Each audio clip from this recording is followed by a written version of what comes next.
Welcome to FlavorScience from FlavorSome, where we explore some of the formulation and flavor challenges that brands face with food and beverage product development. In today's episode, we're focusing on premium ready-to-drink cocktails. We'll hear from Blake Lyon, Senior Application Scientist at FlavorSome, and Lisa Jackson, Director of Marketing. Hi, and welcome to FlavorScience. Today we'll be talking about premium RTD cocktails and talk about why they're growing in North America. And we'll demonstrate how flavors can help you create a great RTD drinking experience. So Blake, let's talk a little bit about what's going on in the RTD market. Let's talk. We know that hard seltzers are retreating. They only grew about 1% in the last year, and RTD cocktails are really going through the roof. Can you talk a little bit about what you think the underlying trend is from brand perspective, why people are focusing on RTD cocktails? Well, just looking at the example of hard seltzers, the market is definitely very saturated with hard seltzers right now. And so how do you distinguish yourself from other hard seltzers on the market? Well, the biggest thing to do is just to get away from like the malt base as the alcohol source and move into more spirit based. And that opens up a whole bunch of new options. You can do like vodka, you can do gin, you could even do rum or tequila to kind of just differentiate yourself from like the others on the market. And using a different spirit base can definitely help open up some different flavor possibilities too. I also saw some data recently that showed that growth in the spirit category overall has declined. And RTD cocktails do represent an opportunity for brands. Can you talk a little bit about that? Yeah, there's definitely a bunch of opportunity for brands to kind of jump into the RTD space to help with growth. Well, one thing with like established brands, like you can use that to like already leverage your marketing, just like having your branded spirit into these cocktails. That's one way to get like name recognition out there. So people kind of already know the quality that they're going to be getting. Okay. What are some other ways that brands can make a premium experience in an RTD? And if we're talking about premium, I think it all comes down to the ingredients. And obviously, like it has to taste good. I mean, I think the spirit itself can be a form of premiumization, but then we have to look into the other ingredients. Like, how are you going to sweeten it? Do you want to use sugar? Do you want to use juice? What is the quality of the juice? I think even just looking at the flavors that you are putting into there, you can really elevate that experience. You can kind of go the more traditional cocktail route, or you could do like a traditional cocktail but add a little twist to it to kind of just set yourself off from like something else that's on the shelf. And for brands or for startups that maybe don't have brand recognition for their spirit, or they don't have a spirit line, how can they get into the premium RTD cocktail space? I mean, it's pretty easy to go in with kind of like a very neutral spirit.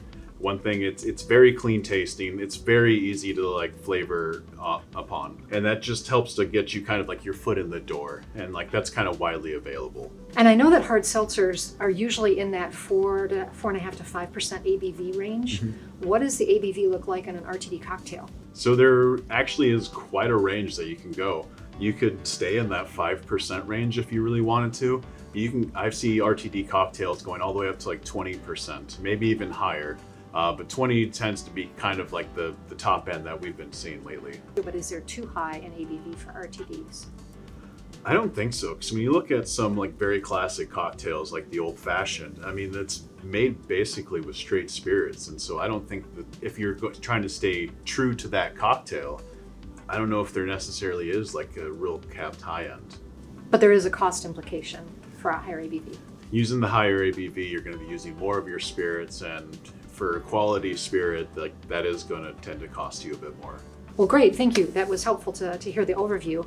Today we talked about showing how you could create a cocktail-like experience using flavors and compare that to a bartender-like experience. What did you decide to show us today? So today we're going to be showing you a traditional Paloma cocktail. Now, the Paloma is like the cocktail of Mexico, and it was originally made with like grapefruit soda, not grapefruit juice, as commonly is seen here in the United States. So we're going to be making a grapefruit soda version of that cocktail and comparing it to an RTD version of the same cocktail. Well, terrific. Let's get started.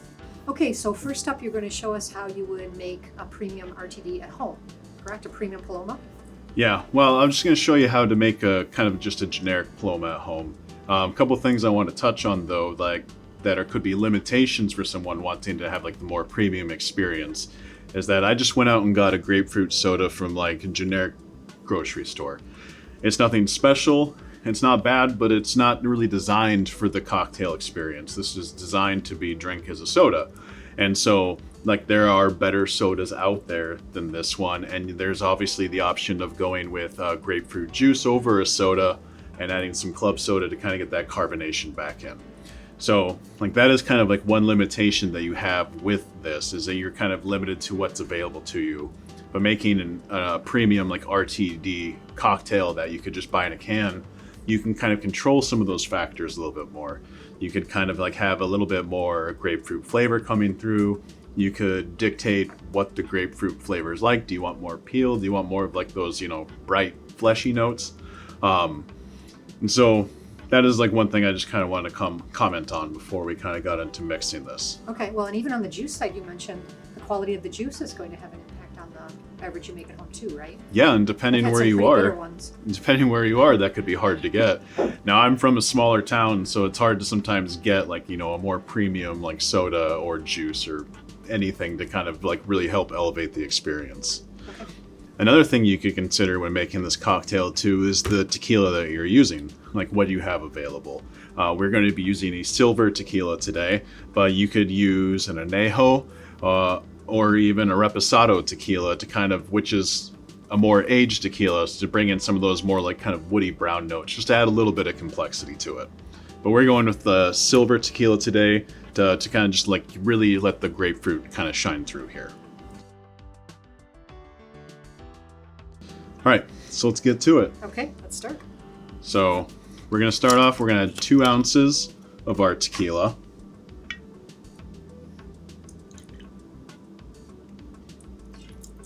And I'm mixing it in a beaker because we are in a lab. Of course. All right, we're going to do 1/2 ounce of lime juice. Now I'm just using store-bought lime juice. You can obviously also elevate the experience by squeezing the limes yourself. All right, now we're going to add 4 ounces of our store-bought grapefruit soda.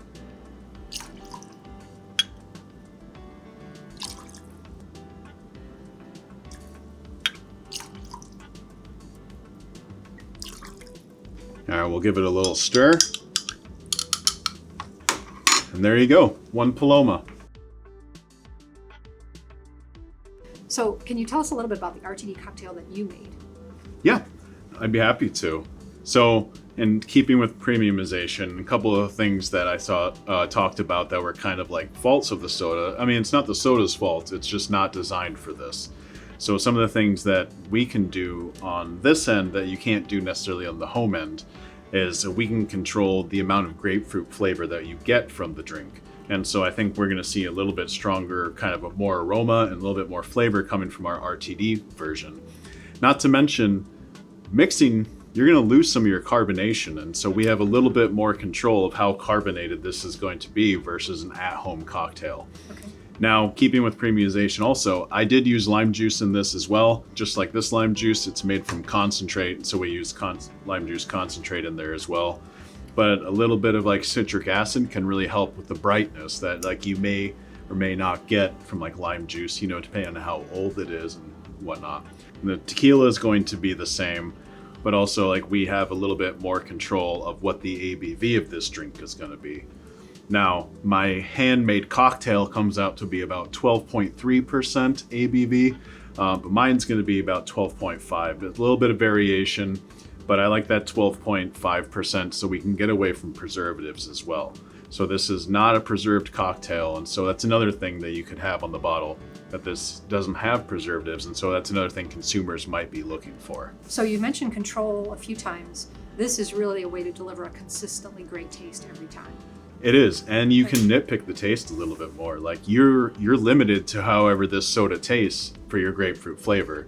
But you could, with using a flavor company like FlavorScience, you can kind of control the elements of that grapefruit flavor. If you'd like to see more of this or more of that, or even less of that, okay, you get more control. And you've got these both in a bottle. Is this a product that would do well in a can, given that it doesn't have preservatives, or would you recommend that an RTD like this be bottled? It could go either way. I've definitely seen a lot of like RTD cocktails in cans. And now it's always important to do your research and like test the liner of the can to make sure that it can hold up to the acid and stuff. So like always do your shelf testing. But yeah, I think this cocktail would do great in a can or a bottle. Well, let's put it to the test. And we have a few of our colleagues that we've asked to come in. We're going to do a blind taste test, and we'll see which cocktail they prefer. Time to see if I earned my paycheck or not.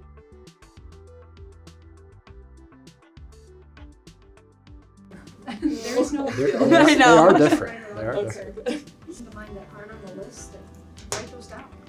Okay, I think I'm good. 437 seemed a little more peely. This one seemed a little more pulpy. My first impression was just it smells strong. Like I can definitely, it's more empowering. I got more of like a sweeter smell from the 589 than over the 437. Yeah, I thought the 589 tasted a little bit more true to like grapefruit flavor. So 437 I thought was a little bit more dull, more true to grapefruit. It smelled more bitter and astringent. I kind of don't necessarily prefer that, but it is refreshing. From 589, I got more of like a bright, maybe more tart, more lime forward. I definitely get the grapefruit, but it feels in taste, or not taste, but smells less bitter.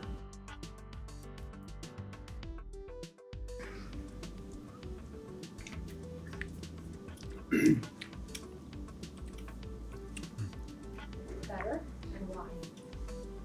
And just jot some notes down, because we'll talk about it. It's not just... Ooh. I can start. So 437 definitely was more sour tart for me compared to 589, which I got more of a refreshing citrus taste from. They're different. They're very different, but in a good way. So I enjoyed 589 more. They're definitely very different. Some of those peppery notes I got from the smell, the aroma of 437, I definitely tasted in there. I feel like this one may be a little bit more true to what I would expect a Paloma to taste. This one is a little sweeter, so more tart, more sweet. I liked them both quite a bit. They were different, but the differences were both pretty good. The 589 came through as more refreshing and juicier, and also had like a nice balance of sweet to tart, which I really enjoyed, so I rated that one higher. The 437 I got more of a tart citrus taste from, and the 589 I got more of like the sweet citrus, and I like the 589 more, that's sweeter. 437 was more like grapefruit juice bitter, which isn't bad. I like it. I wouldn't necessarily say it's more tart, but I would say it's less sweet. So 589 I would say is definitely more lime citrus forward. Grapefruit's there, but it's a more well-balanced flavor. Yeah, they're both refreshing, they're both good. I would prefer, I think the drinkability on 589 is better. I would probably go for that one for a second round. You guys are giving me a heart attack with those aromas, but 589 is the RTD cocktail version. We can breathe. Okay, Blake, well, it looks like everyone did prefer the RTD cocktail that you created as opposed to the bartender-like experience. Do you want to talk a little bit about some of the differences that you made in that formula? Yeah, so I did obviously make a couple changes that were different from the cocktail itself. You heard the comments, a lot of people talked about like the one was more astringent. I think that could definitely be contributed to the higher use of lime juice. But they also talked about how the one I made was maybe a little bit more sweeter, which it was actually. Based on like the sugar and the soda, I did raise the sugar a little bit, and so it did kind of present as a little bit more drinkable kind of beverage. And I did have lime juice in mine as well, but with the addition of like a little bit of lime flavor, if you heard the guy on the end, Casey, he was talking about how like he could get more, I think, lime citrus coming from that. And he talked about it being like a little bit more balanced between the lime, the grapefruit, and like the tequila. And so like those additions can like really help like bring out some of the maybe background characters too, that, you know, it's not just adding that citric acid, it's adding a little bit of flavor too, to kind of just build that complexity of the drink. And I noticed that the appearance of both was very similar. Did you add anything to the one that you made to get that cloudy appearance? I did actually. I added our cloud flavor to kind of help just get that appearance. As like you noticed, a lot of the grapefruit sodas tend to be kind of white and cloudy. As someone mentioned, maybe it was off camera, but they talked about they expected it to be kind of like more pink, but that it's also an option when you're going the RTD route. You could do the cloudy, but also add a little bit of pink to kind of make it look more like maybe grapefruit or like grapefruit juice. Terrific. And you have the convenience then of the RTD, that it's ready to go. Yeah, you don't have to go chop a bunch of limes every time you want to drink. Well, thank you for watching this episode of Flavor Science. If you need insights about any of the trends that we talked about today, please reach out to me. And if you need formulation support, I'm here to help. Thanks for watching this episode of Flavor Science from FlavorSome. Whether you want to formulate with a tried and true flavor or create a brand new taste, having a flavor partner who cuts the complexity from the process accelerates your success. At FlavorSome, we combine expertise in solving flavor challenges with agile infrastructure to deliver an all-in-one solution that helps growing food and beverage companies improve their speed to market. Part of our mission is making flavor sourcing more efficient, effective, and enjoyable, with best-in-class responsiveness, competitive lead times, and a wide assortment of trending flavors. Work with us to create the delicious new products your customers are craving.